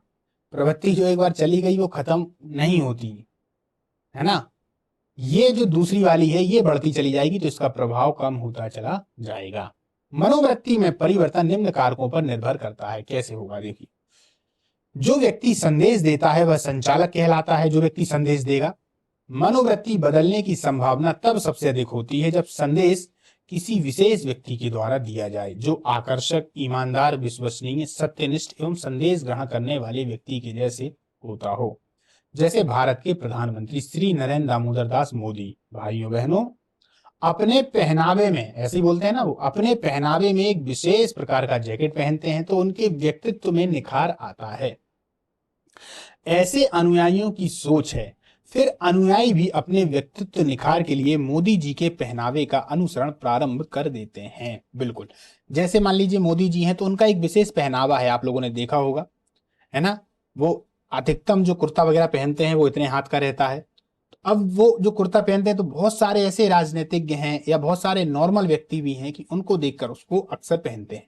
या कोई बहुत बड़े एक्टर जैसे कि अमिताभ बच्चन हैं, वो किसी विशेष चीज का यदि प्रचार करते हैं तो वो चीजें भी ज्यादा बिकना शुरू हो जाती हैं, क्योंकि वो व्यक्तित्व आकर्षक है। और ऐसा व्यक्तित्व जब ऐसी चीज के बारे में बोल रहा है या ऐसी चीज के बारे में कर रहा है या इस प्रकार के कपड़े पहन रहा है, तो निश्चित तौर पर उनके जो अनुयायी होंगे, उनको मानने वाले होंगे, वो भी उनको मानने लग जाते हैं। तो यहाँ पर केंद्र में क्या है?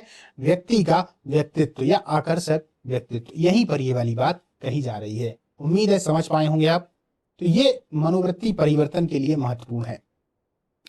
मनोवृत्ति निर्माण प्रक्रिया के दौरान विभिन्न प्रकार के प्रभावों के द्वारा मनोवृत्तियों में परिवर्तन एवं परिमार्जन किया जा सकता है। कुछ मनोवृत्तियां अन्य की तुलना में अधिक परिवर्ती होती हैं। उन मनोवृत्तियों की तुलना में जो मजबूती से स्थापित हो चुकी हैं, जो व्यक्ति के मूल्यों का अंग बन चुकी हैं, जबकि ऐसी मनोवृत्तियों में परिवर्तन की संभावना अधिक रहती है।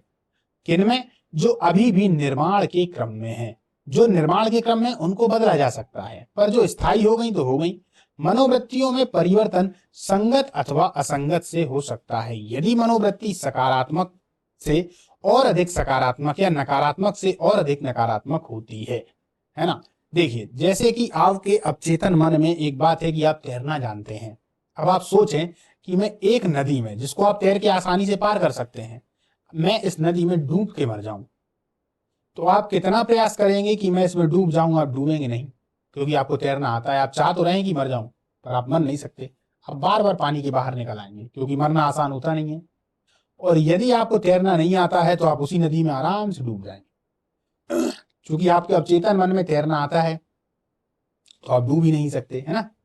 मनोवृत्ति परिवर्तन के कुछ कारक इस प्रकार है। हम कारकों को ध्यान देंगे। जैसे व्यक्तित्व में परिवर्तन। व्यक्तित्व मनोवृत्ति को गहराई से प्रभावित करता है। एक बार व्यक्तित्व का विकास हो जाने के बाद व्यक्ति की मनोवृत्तियां भी उसी के अनुसार विकसित होती हैं। जैसे अंतर्मुखी व्यक्ति। अंतर्मुखी व्यक्ति कौन होता है? एक तरीके से जो अपने मन मतलब एक तरीके से ज्यादा किसी से मिलनसार नहीं है, बात नहीं करता, अपने ही आप में रहता है, अपने आप में खोया रहता है, तो ऐसे व्यक्तियों को अंतर्मुखी व्यक्ति कहा जाता है। तो अंतर्मुखी व्यक्ति सामाजिक समारोह के प्रति सामान्यतः एक नकारात्मक मनोवृत्ति विकसित कर लेता है। जैसे सामाजिक कोई कार्यक्रम हो रहा, कोई बारात है, कोई शादी है, कोई फंक्शन है, तो वो वहां पर जाएगा नहीं, अंतर्मुखी है, अपने उसमें ही मस्त रहता है, बाहर वालों के प्रति वो जाता ही नहीं, उसको बाहर वाले ज्यादा अच्छे लगते ही नहीं। यदि ऐसे व्यक्ति के व्यक्तित्व में परिवर्तन आता है तो सामाजिक समारोह के प्रति उसकी मनोवृत्ति भी परिवर्तन हो जाती है। अब ऐसे व्यक्ति यदि थोड़ा बहुत बहिर्मुखी हो जाए या उसको बाहर जाना ज्यादा अच्छा लगने लगे तो फिर एक तरीके से उसकी मनोवृत्ति भी परिवर्तित हो जाएगी। तो यह है व्यक्तित्व में परिवर्तन। बाध्यकारी संपर्क। बाध्यकारी संपर्क का अर्थ है किसी व्यक्ति या व्यक्ति समूह को ऐसे व्यक्ति या व्यक्ति समूह के साथ रहने के लिए मजबूर किया जाए, इसके प्रति उसकी मनोवृत्ति नकारात्मक हो। ऐसी स्थिति में मनोवृत्ति नकारात्मक से सकारात्मक हो जाती है। इसको हम बोलते हैं बाध्यकारी संपर्क। ये तो आप समझ ही गए होंगे। संदर्भ समूह में परिवर्तन। संदर्भ समूह अभी अपन ने देखा था। संदर्भ समूह में परिवर्तन से मनोवृत्ति में परिवर्तन आता है, क्योंकि व्यक्ति स्वयं को जिस समूह के साथ आत्मीकृत करता है उस समूह के अनुरूप उसमें परिवर्तन आते हैं। चूंकि वो खुद ही चाह रहा है ना, व्यक्ति के मन में खुद ही है कि मैं जाऊं, मैं सोचूं, मैं उसके जैसा बन जाऊं, उसी की तरह हो जाऊं, तो अपने आप उसकी मनोवृत्ति में परिवर्तन आएगा। वो जैसा होगा वो ना होके वो उन्हीं के जैसे बनेगा, वो जो सामने देख रहा है या चाह रहा है कि मैं इनके जैसा बन जाऊं। जैसे आपने देखा होगा बहुत सारे जो नए लड़के हैं आजकल हनी सिंह बने फिरते हैं ना, देखा होगा बहुत सारे। तो उन्होंने उनके प्रति इतना ज्यादा सोच लिया है कि उसी तरीके से बाल भी रखवा लेंगे, उसी तरीके से बालों में कट वगैरह जो है ना सब लगवा लेंगे। आपने देखा होगा सेम वैसे ही करने लगते हैं। तो यही है संदर्भ समूह में परिवर्तन। तो जो उनकी मनोवृत्ति पहले थी पढ़ाई वाली, अब वहां से हटकर वो हनी सिंह वाली उनकी जो मनोवृत्ति है वो आ गई है ना। चलिए, अपेक्षित भूमिका निर्वाह। यदि व्यक्ति में कार्य विशेष के प्रति नकारात्मक मनोवृत्ति है और उसे वह कार्य करना पड़े तो धीरे धीरे उसे कार्य के प्रति उसकी मनोवृत्ति में परिवर्तन आ जाता है। ये भी समझ गए होंगे। समूह संबंध में परिवर्तन। समूह संबंध में परिवर्तन होने पर व्यक्ति की मनोवृत्ति में आने वाला परिवर्तन दो बातों पर निर्भर करता है। कौन कौन सी हैं दो बातें? समूह की विशेषता अथवा समूह में व्यक्ति की सहायता की विशेषता। व्यक्ति स्वयं को समूह के आदर्शों के अनुरूप डालने का प्रयत्न करता है, किंतु मनोवृत्तियों में कितना परिवर्तन आएगा यह समूह में व्यक्ति की स्थिति से ही निश्चित होगा। ठीक। सांस्कृतिक कारण बहुत इंपॉर्टेंट है। मनोवृत्ति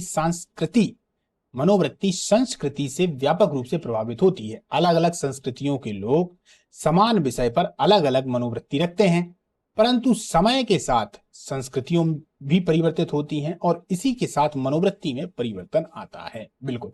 सांस्कृतिक कारण। अतिरिक्त सूचनाओं के प्रति मनोवृत्ति का संज्ञानात्मक पक्ष किसी व्यक्ति को प्राप्त सूचनाओं के आधार पर निर्मित होता है। जब किसी व्यक्ति को अतिरिक्त सूचनाएं प्राप्त होती हैं तो इससे संज्ञानात्मक पक्ष में परिवर्तन आता है और मनोवृत्ति परिवर्तित हो जाती है। संप्रेषण जनसंचार से किए जाने वाले सामूहिक संचार की तुलना में व्यक्तिगत बातचीत या संवाद का प्रभाव अधिक होता है। अनुनयन। अब ये क्या है? यह एक विशेष प्रकार की अभिव्यक्ति है। इसको अभी अपन दूसरे वाले टॉपिक में पढ़ेंगे जब प्रबोधक संचार को पढ़ेंगे, पर यहां पर समझ लीजिए यह एक विशेष प्रकार की अभिव्यक्ति है जिसे किसी व्यक्ति या व्यक्ति समूह की मनोवृत्ति परिवर्तन करने के लिए प्रयोग किया जाता है। मनोवृत्ति परिवर्तन के सिद्धांत। अब इनके सिद्धांत कौन कौन से हैं दोस्तों, देख लिए जाए। कारण देखें, अब इनके सिद्धांत। पहला, कार्यात्मक सिद्धांत। कार्यात्मक सिद्धांत की एक महत्वपूर्ण कल्पना यह है कि प्रत्येक मनोवृत्ति का एक खास उद्देश्य को पूरा करती है। कोई भी मनोवृत्ति खास उद्देश्य को पूरा करती है। इसी उद्देश्य के अनुसार ही व्यक्ति अपनी मनोवृत्ति में परिवर्तन लाता है। किसी मनोवृत्ति में परिवर्तन करने से पहले व्यक्ति को यह पता होना चाहिए, सुनिए, कि इस मनोवृत्ति का क्या महत्व है। मनोवृत्ति का एक प्रेरणात्मक आधार होता है जिसके द्वारा मनोवृत्ति परिवर्तन की व्याख्या संभव होती है। सामंजस्य सिद्धांत क्या है? इस सिद्धांत के द्वारा मनोवृत्ति परिवर्तन की व्याख्या मौलिक पूर्व कल्पना की संगति सिद्धांत के अनुकूल ही है। संगति से मनोवृत्ति परिवर्तन के लिए व्यक्ति में दबाव उत्पन्न होता है, अर्थात जब मनोवृत्ति में संज्ञानात्मक तत्वों से संगति उत्पन्न होती है तो इससे व्यक्ति में मनोवृत्ति परिवर्तन करके संगति से उत्पन्न तनाव को दूर करने की प्रबलता बढ़ जाती है। यह है सामंजस्य सिद्धांत। जब आप किसी के साथ में हैं, संगति में हैं, तो आप अपने आप, चूंकि आपको पता है इन्हीं के साथ में रहना है और शायद आप उनको सही भी मानते हैं, तो आपको उनके साथ में सामंजस्य बिठाना ही पड़ेगा। इसीलिए इसको सामंजस्य सिद्धांत कहा गया है ना।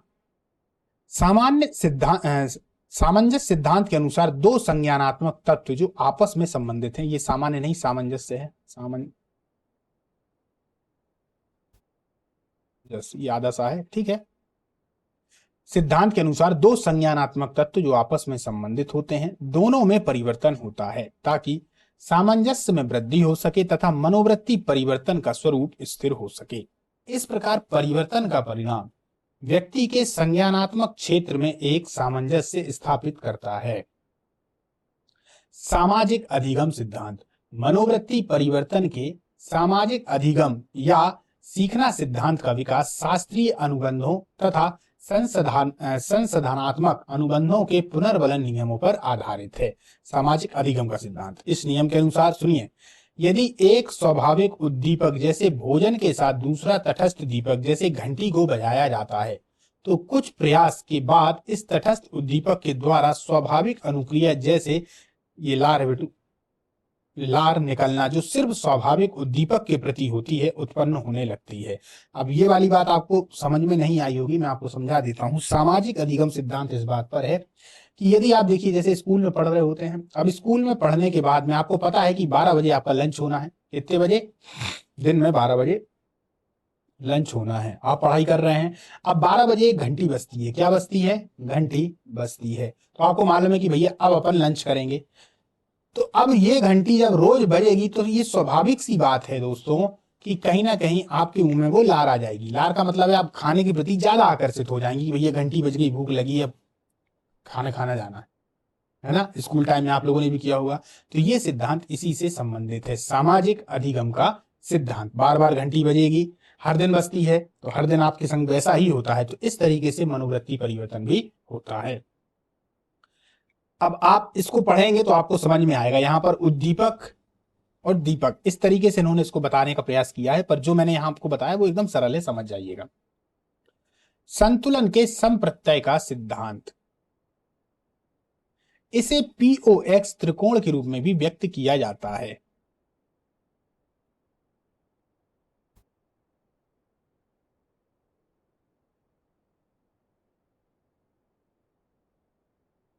इस तरीके से इसमें P वह व्यक्ति है जिसकी मनोवृत्ति का अध्ययन किया जाना है, O एक दूसरा व्यक्ति है तथा X विषय वस्तु है।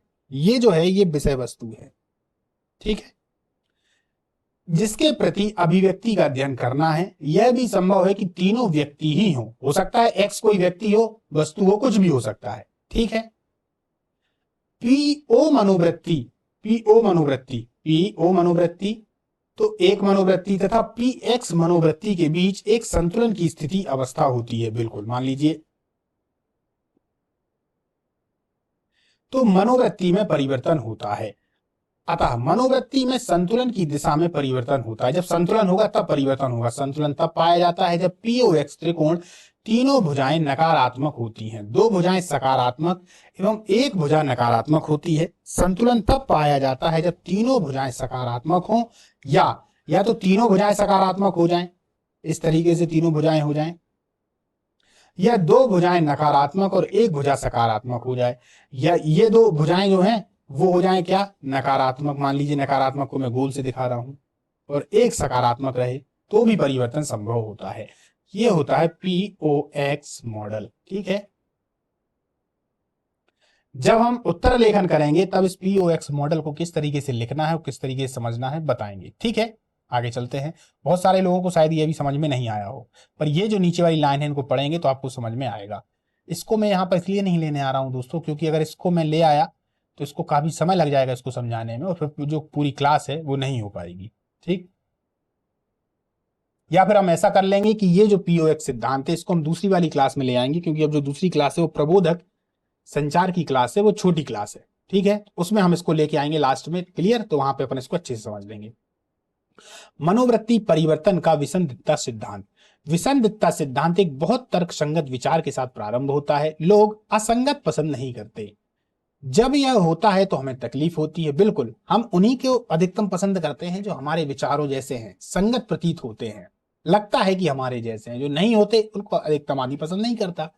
विसंदिग्धता को दूर करने हेतु 3 प्रणालियां प्रयुक्त होती हैं: मनोवृत्ति परिवर्तन, नवीन सूचनाओं का संग्रह और द्वंद्व के महत्व को घटाना। अब भैया क्या है मनोवृत्ति परिवर्तन?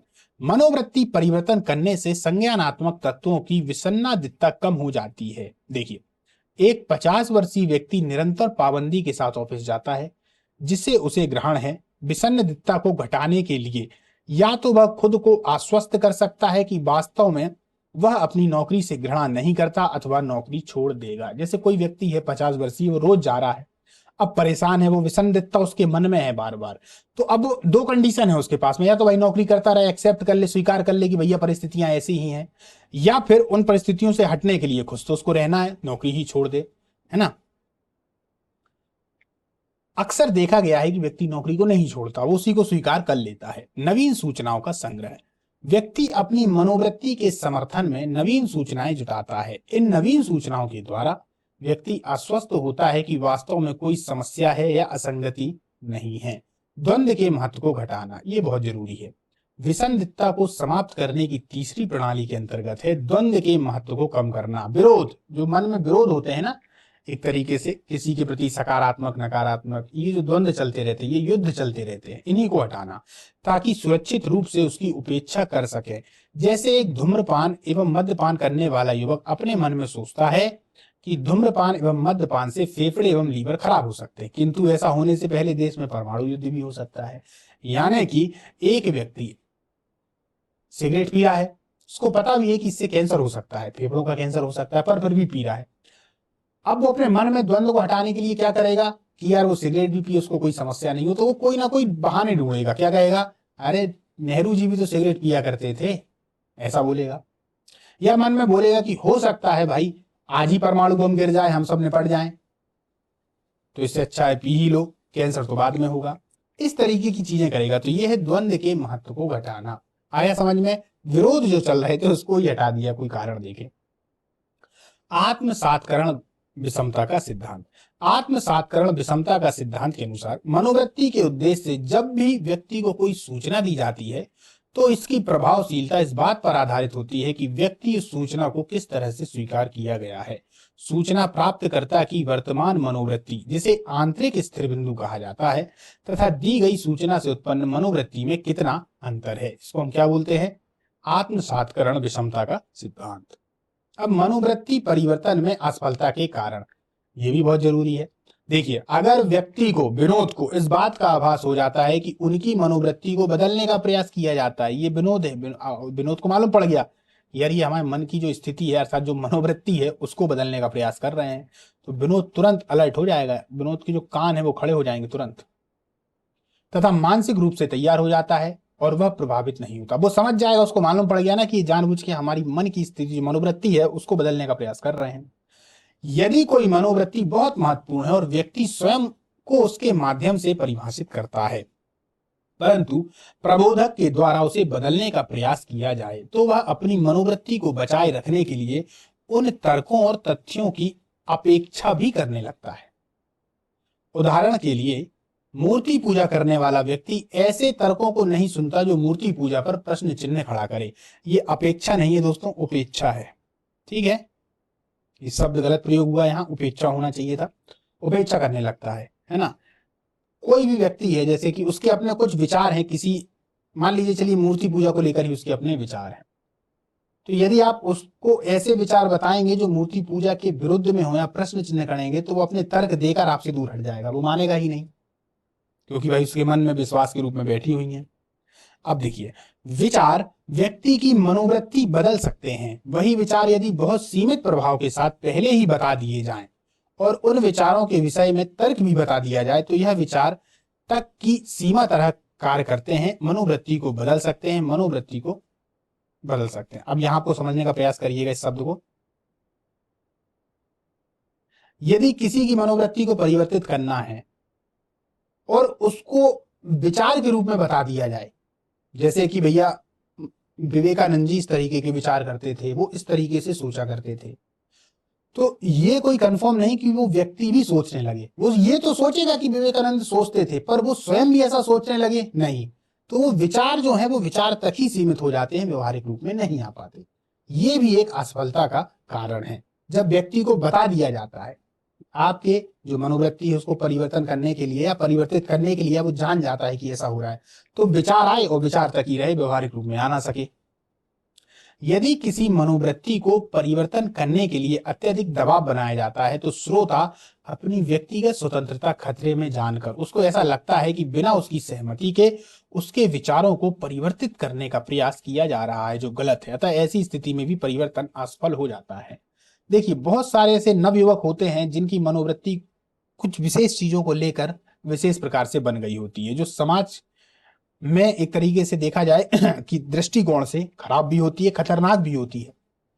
जब इसको परिवर्तित करने के लिए उन पर परिवार से दबाव बनाया जाता है तो उनको ऐसा लगने लगता है मन में, किनको, युवाओं को, यार मेरे ऊपर जबरदस्ती दबाव बनाया जा रहा है। तो ऐसी स्थिति में वो क्या करेगा, वहां से एक तरीके से कट लेगा, अलग हो जाएगा, दूर हट जाएगा, हो सकता है घर से ही निकल जाए।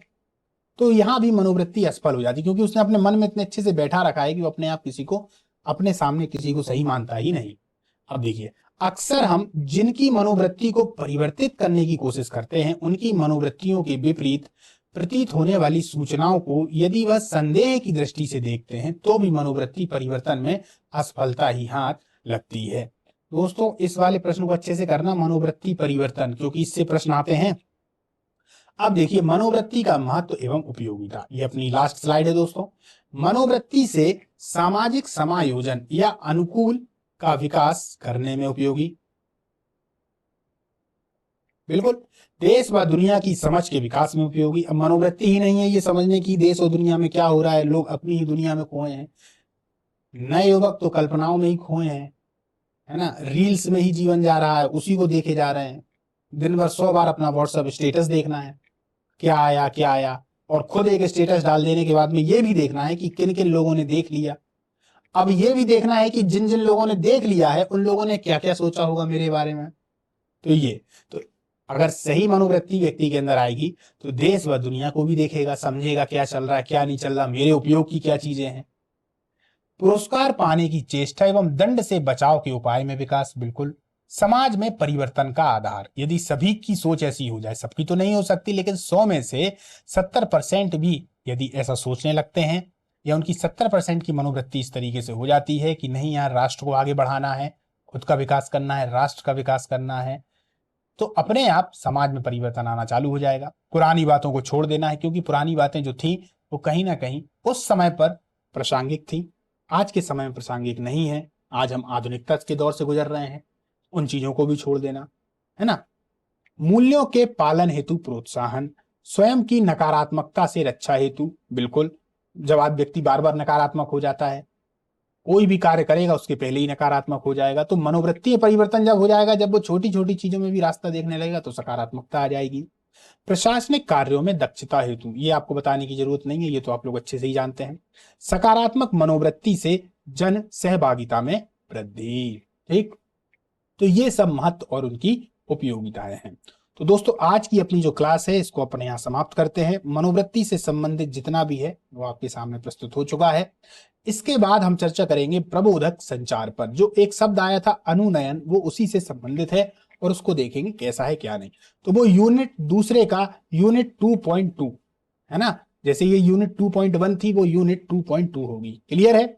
चलिए दोस्तों, नमस्कार, मिलते हैं अगली क्लास।